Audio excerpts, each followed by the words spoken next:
नमस्कार, मैं अर्पित आप सभी का स्वागत करता हूं हमारे विशेष प्रस्तुति वास्तु और हम में।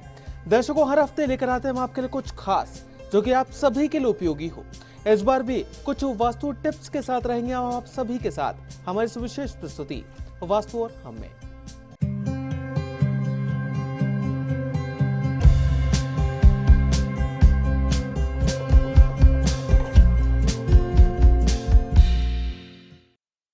दर्शकों, सभी लोग चाहते हैं कि उनके घर में सुख शांति और समृद्धि बनी रहे, लेकिन वो सुख शांति और समृद्धि तभी स्थापित हो सकती है जब आपके घर का वास्तु बिल्कुल ठीक हो। और आज उसी विषय पर चर्चा करने के लिए मेरे साथ मेरे स्टूडियो में मौजूद हैं वास्तु विशेषज्ञ आर.के. सुतार जी। आर.के. सुतार जी, बहुत बहुत स्वागत है सबसे पहले आपका। नमस्कार।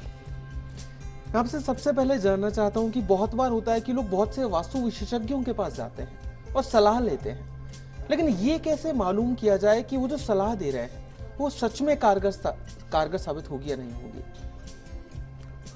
आपकी बात बिल्कुल सही है। कई बार ऐसा होता है कि जब कोई वास्तु कंसल्टेंट आता है हमारे घर का या फैक्ट्री का, ऑफिस का एग्जामिनेशन करता है, तो मन में ये रहता है कि इतना खर्चा करना पड़ेगा, कुछ उपाय करने पड़ेंगे, कुछ तोड़ फोड़ करनी पड़ेगी, फीस भी लग जाएगी, फिर ये पता नहीं है कि रिजल्ट आएगा या नहीं आएगा।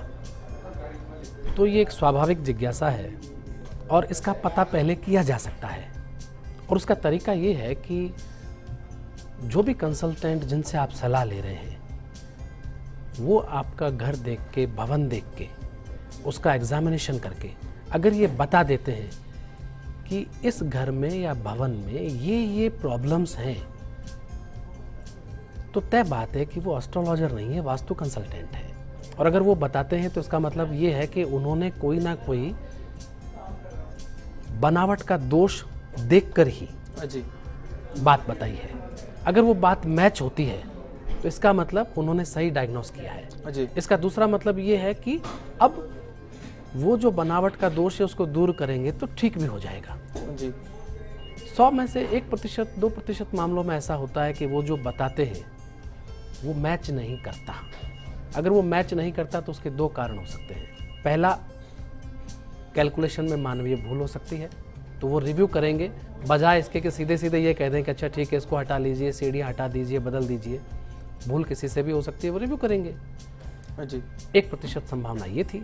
और दूसरा 1% ये है कि एक एस्ट्रोलॉजर आपको ये बता सकते हैं कि कोई घटना कब होगी, लेकिन एक वास्तु एक्सपर्ट जो है वो आपको ये नहीं बता सकते कोई घटना एग्जैक्टली कब होगी, लेकिन वो आपको ये बता सकते हैं कि घटना क्या होगी। तो डिपेंड करता है कि आप किस तरह का एस्ट्रोलॉजिकल टाइम से निकल रहे हैं। 1% संभावना ये हो सकती है कि वो जो उनका सोच है कि ये प्रॉब्लम यहाँ होनी चाहिए, ये शायद अभी नहीं हुई है लेकिन थोड़े समय बाद हो सकती है। लेकिन ये बहुत रेयर पॉसिबिलिटी के मामले हैं। सामान्यतः वो जो बताएंगे कि इस घर में रहने वालों को ये परेशानी है या ऑफिस में ये परेशानी है, अगर वो मैच करती है मतलब डायग्नोसिस प्रॉपर है। और डायग्नोसिस प्रॉपर है तो फिर उन्होंने वो कोई बनावट का दोष देख के ही ऐसा कहा है तो उसी दोष को दूर करेंगे तो निश्चित बात है कि परिणाम भी ठीक हो जाएगा। हाँ जी। आपसे मैं एक चीज़ और जानना चाहता हूँ कि अक्सर आजकल चलन चल निकला है, ये कह सकते हैं कि मान लीजिए जैसे घर में 2 भाई या 3 भाई हैं, वो जब घर का निर्माण करवा रहे होते हैं तो सभी की इच्छा होती है कि सेम स्ट्रक्चर हो घर का। तो घर मान लीजिए सेम बनाए हैं 2 भाइयों ने, लेकिन उनको जो परिणाम प्राप्त हो रहे हैं वो परिणाम अलग अलग देखे जाते हैं बहुत बार, जबकि नक्शा बिल्कुल सेम है, जमीन दोनों के पास बराबर है, तो परिणाम अलग अलग क्यों प्राप्त होते हैं, ये जानना चाहता हूँ आपसे। बहुत अच्छा प्रश्न है। दरअसल क्या है कि वास्तु जो है वो 3 डायमेंशनली वर्क करता है जी।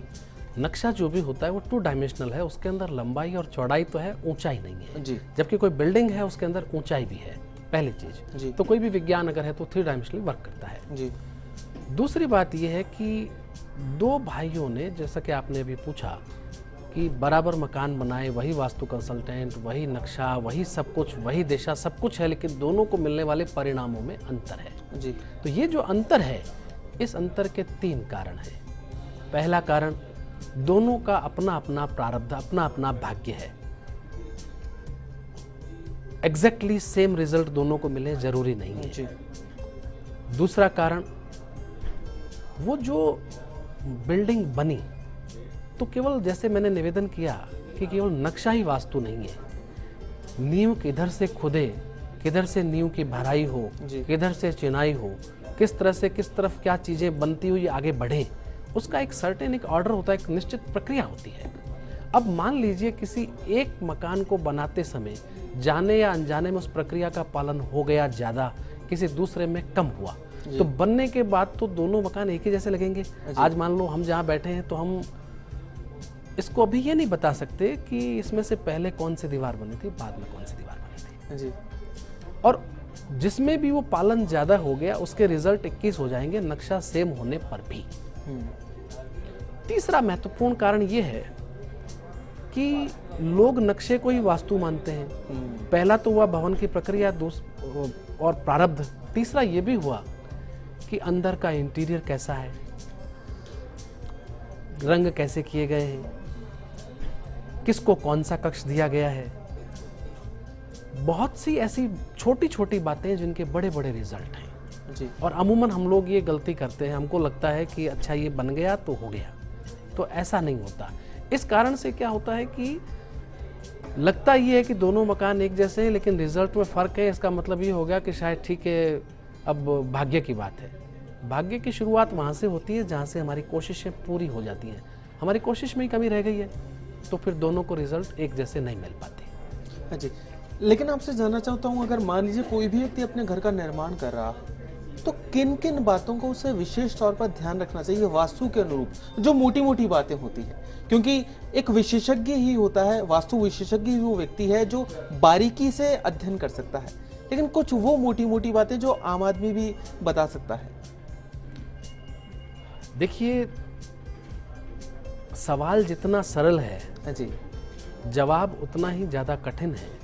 उसका कारण ये है कि जब कोई चीज़ विज्ञान होती है तो उसका सरलीकरण करना संभव नहीं होता जी। और अमूमन लोग पूछते हैं अच्छा मोटी मोटी टिप्स बता दीजिए जी। तो मोटी मोटी टिप्स से हम जीवन में पूर्ण सुख की गारंटी की बात नहीं कर सकते।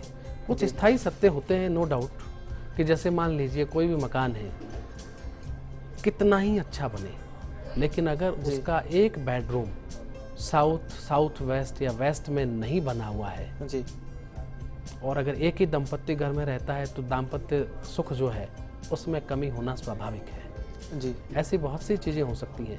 हम बच्चों को पढ़ने बिठाते हैं तो हम घर के किसी भी हिस्से में पढ़ाएं, सबके अलग अलग रिजल्ट हैं, लेकिन नॉर्थ वेस्ट जो है वहाँ कभी नहीं पढ़ाना चाहिए, क्योंकि वहाँ पढ़ने का मतलब ये है कि वो कंसंट्रेट ही नहीं कर पाएगा। जबकि अलग अलग स्थानों के अलग रिजल्ट हैं, किसी के ज़्यादा अच्छे हैं, किसी के कम अच्छे हैं, जिस पे किसी विस्तार से हम किसी दिन बात करेंगे। दरअसल महत्वपूर्ण बात यह है कि नक्शा जो बनता है लोग ये मान के चलते हैं उनका वास्तु पूरा हो गया जी। फैक्ट बात यह है कि नक्शा बनाना भी एक आर्ट है। वो आर्ट इस रूप में है क्योंकि अमूमन लोग क्या करते हैं, जब किसी वास्तु कंसल्टेंट से या किसी आर्किटेक्ट से कांटेक्ट करते हैं तो ऐसा ही बोलते हैं, साहब हमारे तो बस 2 कमरे चाहिए, इतना चाहिए, बना दीजिए। जबकि ऐसा नहीं है। आप एक उदाहरण से बात समझिए। जो पहले आपने एक बहुत अच्छी बात कही थी कि दो भाइयों को बराबर एक जैसे मकानों में परिणाम एक जैसे क्यों नहीं मिलते। मैं उसी क्रम में आगे बात कर रहा हूँ, क्योंकि उसका बड़ा कारण ये है कि एक व्यक्ति को मकान सूट ज़्यादा कर रहा है, दूसरे को सूट कम कर रहा है।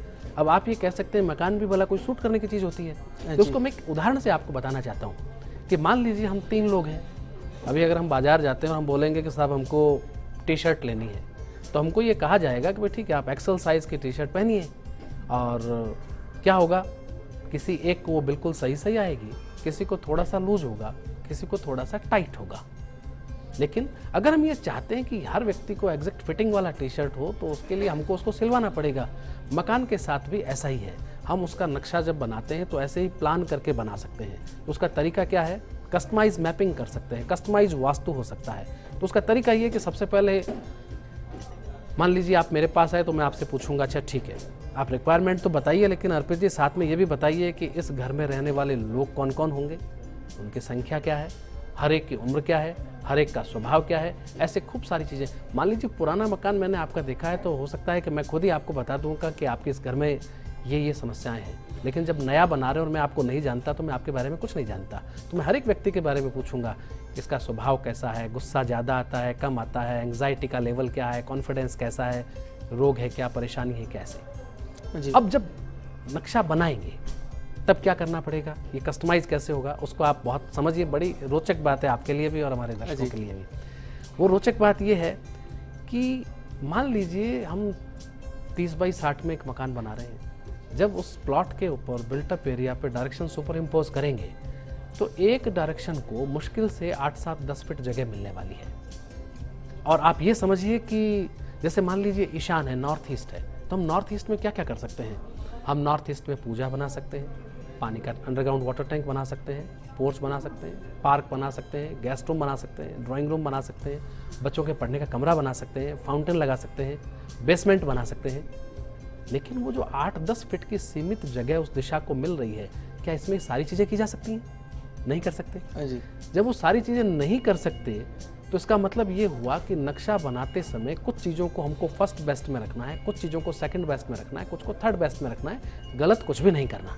ऐसे ही सभी लोग बनाते हैं। लेकिन कस्टमाइज्ड मैपिंग में क्या होगा कि मैंने जब आपसे सारी डिटेल पहले ले ली है, अब मान लीजिए आपने मुझे ये कह दिया कि जी मेरे घर में मेरा छोटा भाई है, पढ़ाई में थोड़ा कम ध्यान देता है, तो विकल्प तो मेरे पास भी सीमित है कि वही छोटा प्लॉट है, उसी पे 8 डायरेक्शन मैंने लगाई हैं, वही छोटा सा स्थान है जिसमें मुझे सब कुछ first best, second best, third best डालने हैं।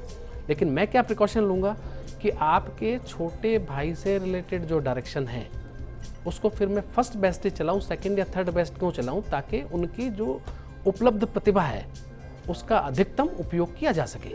जी, ये एक तरीका है। इसके अलावा कुछ चीज़ें ऐसी होती हैं जिनको हम नक्शे में नहीं दिखा सकते।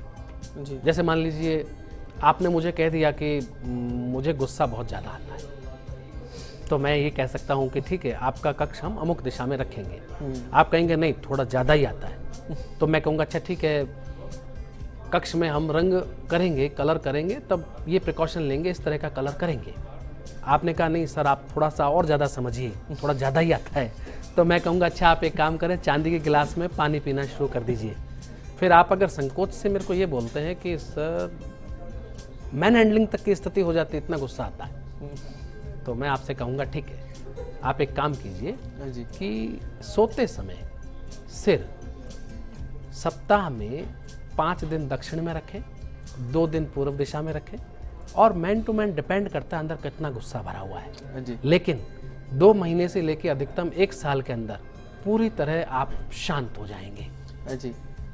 अब मेरा निवेदन ये है कि अगर मैं ये डिटेल नहीं लेता हूँ तो अगर केवल नक्शा बना दिया तो ये सजेशन तो आपको मिलेंगे ही नहीं। बिल्कुल। और हम ये मानेंगे कि नक्शा बन गया मतलब सब ठीक है, अभी भी अगर गुस्सा आ रहा है इसका मतलब ये तो भाग्य की बात है। नहीं, मैंने जैसे पहले निवेदन किया कि भाग्य तो वहाँ से शुरू होता है जहाँ से हमारे सारे प्रयत्न पूरे हो जाते हैं, तो प्रयत्न में कमी है। तो मतलब ये हुआ कि पहले प्लॉट का भूखंड, जो आपने कहा मोटी मोटी बातें, तो मोटी मोटी बातों में क्या हुआ, पहले प्लॉट का सिलेक्शन होना चाहिए, वो प्रॉपर हो। फिर दूसरी बात, नक्शा बने तो केवल 2 डायमेंशनली ध्यान नहीं रखें, 3 डायमेंशनली देखें चीज़ों को, एक्सपर्ट आपको गाइड करे। तीसरा, वो कस्टमाइज वे में बने। चौथा, उसका कंस्ट्रक्शन ऑर्डर किधर से क्या हो रहा है, नींव खोदेगी भरेगी, उस सब चीज़ों का ध्यान रखें। पांचवा, उस पर्टिकुलर साइट पे लेवल, वेट और हाइट ऑर्डर क्या है, ऊंचाई क्या है, गहराई कहाँ किधर रह सकती है, ढलान किधर रह सकता है, उसका एक लेआउट होना चाहिए। और अंतिम कि ऐसी बहुत सी चीज़ें जो नक्शे में नहीं दिखा सकते, जैसे कि मैंने बताया कि सप्ताह में आपको मान लीजिए 5 दिन जो सिर है वो दक्षिण में करना है, 2 दिन पूर्व दिशा में करना है, तो नक्शे में तो नहीं दिखा सकते। बिल्कुल। तो इन सब की ऐसे जो भी डज एंड डोंट्स हैं, उन सब की एक लिस्ट बननी चाहिए, रिटर्न में मिलनी चाहिए, ताकि आप उनको आगे काम में ले सकें। जी। फिलहाल के वक्त तो चला एक छोटे से ब्रेक का, कहीं मत जाएगा, जल्द हाजिर होते हैं।